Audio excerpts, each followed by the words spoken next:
কাল রথ ছিল তো সেই ভিডিওটা আমি পোস্ট করা হয়নি, আজকে করছি। তো দেখো রথ আসছে বলে আমার ঠাকুমা আর কাকি রেডি হয়ে আছে, আমাদের বাড়ির সামনে দিয়ে রথ যাবে, ওই জন্য আমরাও বাড়ি থেকে বেরোচ্ছি, কারণ রথ আসবে দেখবো।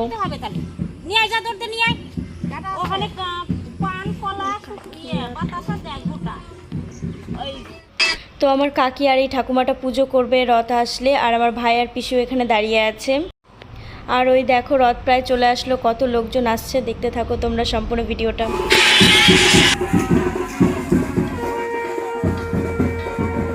আর আমার ঠাকুমাও দেখো এখানে দাঁড়িয়ে আছে, রথ আসলে প্রণাম করবে, কারণ হেঁটে তো বেশি দূর যেতে পারে না, বাড়ির সামনে দিয়ে যাচ্ছে।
তো পুজো দেওয়া কমপ্লিট হয়ে গেছে, আমার ঠাকুমা আর কাকির, আর আমিও রথটা টেনেছি কিন্তু ভিডিও করতে পারিনি।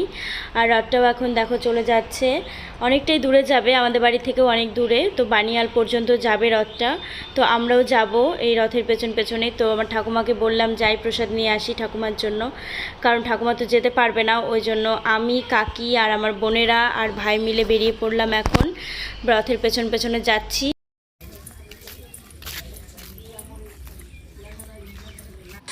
তোমাদের সাথে আমাদের গ্রামের রাস্তাটাও একটু শেয়ার করছি, মানে গ্রামের পরিবেশটা আর কি।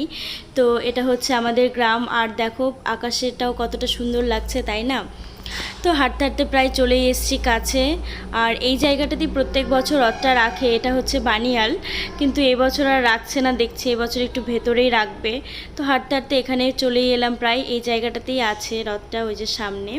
তো দেখো এখানে একটু কীর্তন হচ্ছে আর কি, আর ওইখানে রথটা রেখেছে, আর এইখানেই প্রসাদও বিতরণ করছে আজকে। আর আমরা ফটাফট কটা ছবি তুলে নিলাম।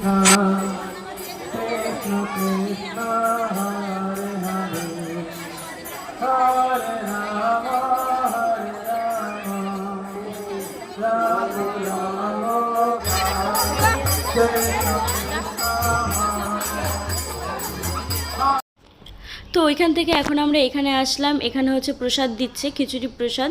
তো ওই দেখো আমার কাকি প্রসাদ নিচ্ছে ওইখানে, আর এইদিকে আমার ঠাকুমাও প্রসাদ নিচ্ছে, আমিও নিয়েছি কিন্তু ভিডিও করা হয়নি, কারণ এতটা ভিড় ছিল আর কি বলবো। তো এখানে আমরা ভাই বোনেরা মিলে দাঁড়িয়ে আছি, কারণ কাকি আর ঠাকুমা আসলে বেরোবো।